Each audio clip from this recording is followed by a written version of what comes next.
Hey everyone, Mark here. Here's my top 5 albums for April 2026. So number 5, I have Metal Church, Dead to Rights. This was released on April 20th on Rat Pack Records. Metal Church almost called it quits, but Vanderhoof added Brian Allen on vocals, David Ellison on bass, and Kevin Mary on the drums here. I mean, this album just rocks. Metal Church. This is probably their best album in like years. So if you haven't checked out this album for some reason, go do yourself a favor and go check this album out. Number 4, I have Nukem, The Grave Remains. This was released on April 10th as well. This is a thrash metal band from San Diego, and they formed back in 2012. This has like all your thrash metal needs, and they add like, of course, old school thrash metal with some modern flair to it as well. So if you're a fan of like Havoc, I want to say Exodus and Dark Angel, you're definitely going to love this. I really enjoyed this album as well. So many great albums this month. Number 3, I have Emulation, Descent. This is released on April 10th as well, and that was a big day. On Nuclear Blast Records, this is the band's 12th studio album. Band's from New York, Death Metal Legends, if you don't know that already. Everybody knows this band. This album sounds more melodic and I think groovier, while keeping the band's like sound of like dissonance and like heavy riffing. This album is thick and heavy. It's like a cloud of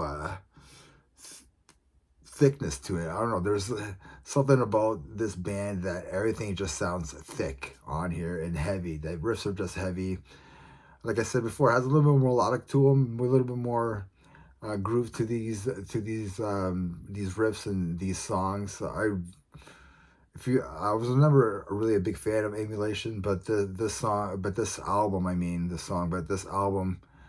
is a must listen for any death metal fan. And even if you weren't never really into this band, this album will probably get you hooked. So number 3, I have Emulation, Descent. Number 2,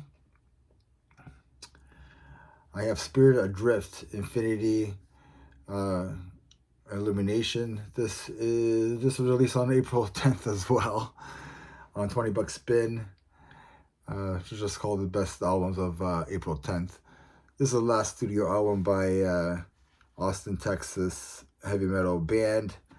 And like, what a way to go down, I guess, on this album, to be the band's like final album. This is like heavy metal mixed with some rock and some, of course, doom in here. If you love like Black Sabbath, Ozzy with Zakk Wylde in it, modern Metallica maybe, sure, and Alice in Chains, this album's for you. Like don't sleep on this album. Spirit Adrift, Infinite Illumination on this album. That's all I'm gonna say. Number 1 album, if you haven't guessed it, it wasn't on April 20th. I have 6 Feet Under, Next to Die, released on April 24th on Metal Blade Records. It's not my number 1 album. April Fool's joke. Cause it's April. Well, it was April. Even though. Anyways, I'm still going to review this album. So Chris Barnes and Jack Owens released their 3rd album together. And, I mean, I think it's the band's 18th or 19th album. Like, they had all those, like, cover albums.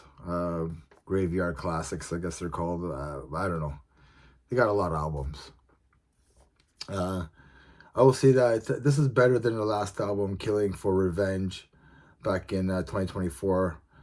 This album is listenable. Chris Barnes stays with the little growls on here. There's some like I don't know, early touches of like 6 Feet Under. Like, it has that obituary vibe to it for some of the songs, which I thought was pretty cool. Some songs, made me laugh and stuff like that. Like Mr. Blood and Guts and stuff like that. I don't know. It's fun. Chris Barnes didn't write that. He didn't write the lyrics. It was Jack Owen. I think they said like the first like 6 songs were written by the band and stuff like that. So, I mean, I'm trying to stay alive. Anyways, I mean, this album a 6.5 out of 10. Uh, I don't mind it. I kind of like it. I listened to it a few times. I didn't want to stop it. There is that last track, Ill Wish, which I didn't like it at first, but then finding out this is about like depression and stuff.